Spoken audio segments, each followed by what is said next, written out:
Hello guys, for today's video, gagawa po ako ng power supply charger gamit itong lumang transformer galing sa concert amplifier ko. Dito, meron siyang 35.5 volts, 0, 33.5 volts. Yan po yung specs niya. Ang gagamitin po natin dyan is 12 volts, 0, 12 volts. Yung black blue na wire. Ayan po siya. Blue, sakit po. Black blue.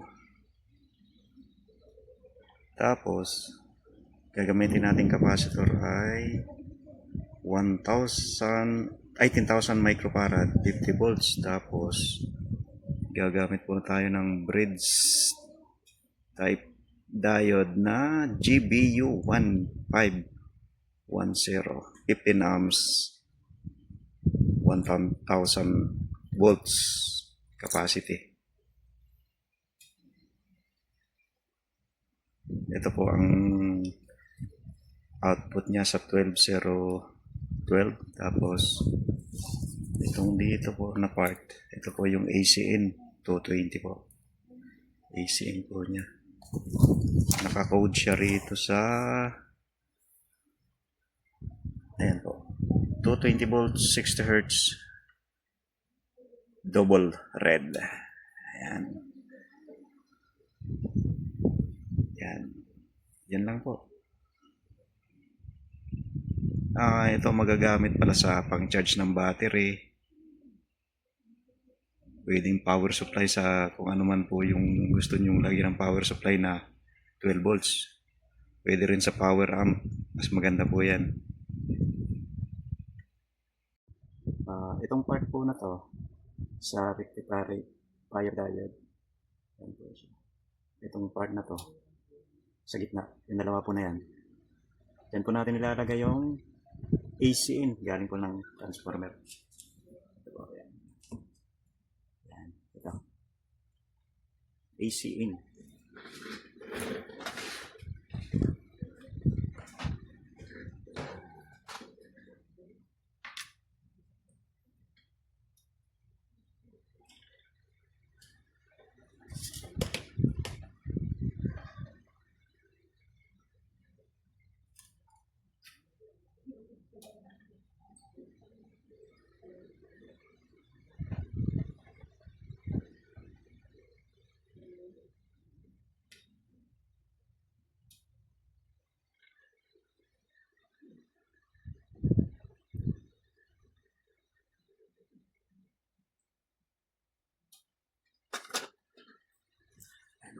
Nakakabit na siya.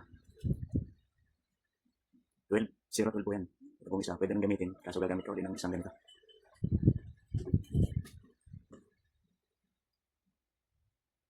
Ang susunod po, kakabit natin itong capacitor.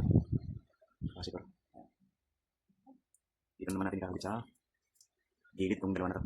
Meron naman pong nakalagay po dyan na sign na plus or minus. Yung pang positive, negative. Dito naman sa capacitor, itong part na ito. Yan yung negative. Ito yan. Ito yung negative. Dito sa diode, doon natin nakalagay sa negative sign. Ito yung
Ngayon po, testing na po natin. Yan po. Ito po yung connection niya. Yan. Papunta rito sa tester. Tapos ito po yung tester natin. Lagay po natin siya sa 20 volts. 20 volts DC po. Yan. Saksak po natin. Boom. Ayan po.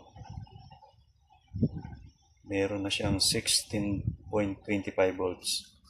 Yan pong 16.3